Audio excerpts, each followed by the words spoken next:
All right, guys, what's going on? Coffee with Coach. Today is Wednesday, hump day, which means we're halfway through the week. But, hey, yesterday we talked about why are you here? We asked some very specific questions about how you win the lottery. Every time you show up to a public school, the more education you get, the more money you make. We talked about $300,000 over your lifetime as a worker, difference between a high school graduate and a high school dropout. We talked about $900,000 being the difference between a college graduate and a high school graduate. We talked about GED. It doesn't stand for good enough diploma. They are not equal. Stick with it. Get your high school diploma. That's the only way to go. You will not be able to survive in the next 30, 40, 50 years on a high school diploma. That's going to be tough. So alone, high school diploma alone, you're going to have more education than just a high school diploma. Now, part two of that, if you remember, we said, why are you here? Part two is where are you going? It's funny because oftentimes I talk to teenagers, you guys come by my office and they say, I ask them, hey, what's your plan for next year? Well, I don't know. Some of you guys spend more time doing your hair, getting your hair ready in the morning than you do planning your day. And when I was in high school, I went to high school at Orlando Boone High School, downtown Orlando. My dad was transferred from Memphis, Tennessee when I was a ninth grader. And, man, here's this redneck hick down in Disney World. But it was the time of my life. The friends that I made there, I cherish forever. And it's just God had his hand in it, and I'm so lucky that it happened to me. But when I was a senior at Boone High School, one of my teachers asked me to write down a list of 10 things I hope to accomplish by my 10-year reunion.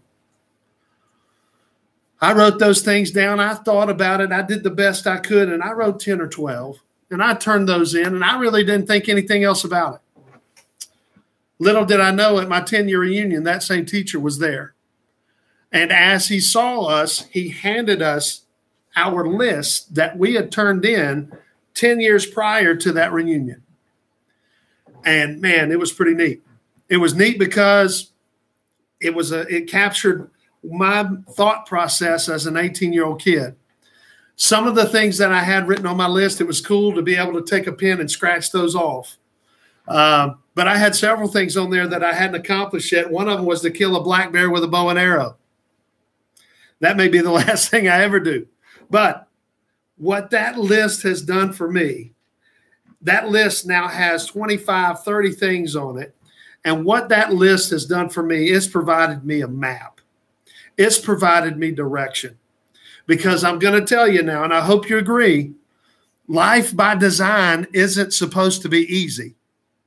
That's why heaven is so awesome. But life by design is supposed to be hard. And when times get hard, I've gone back to that list, and it's my map. It's my direction. It's got me going. It keeps me going in a positive direction because, man, sometimes it's easy to give up and throw in the towel. But I've added to that list. And it's concerning sometimes because teenagers haven't planned. They haven't looked past the end of their nose. And I hope you realize by the time of your 10-year high school reunion, look at the decisions you're going to – some of the most important decisions in your life will already be made. Where are you going? Do you have a map? What do you want to do? It's free to dream.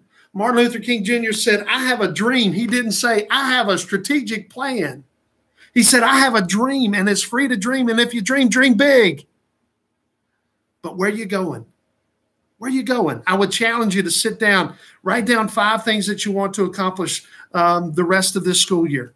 You can write down things in your personal life. You can write down things in your social life, in your faith, whatever it may be. Have a plan. I would never go into, and some of you guys are my former students. I hope I never walked into that classroom without a lesson plan. And I hope that I never walked into a baseball game and I didn't have a plan of attack on how to beat the team on the other side. But in life, it's kind of like we're just driving around blind because we don't take the time to plan. Why are you here? Where are you going to go? Where are you going? What do you want to be? I love you. Have a great Wednesday. The best is yet to come. Go Wildcats.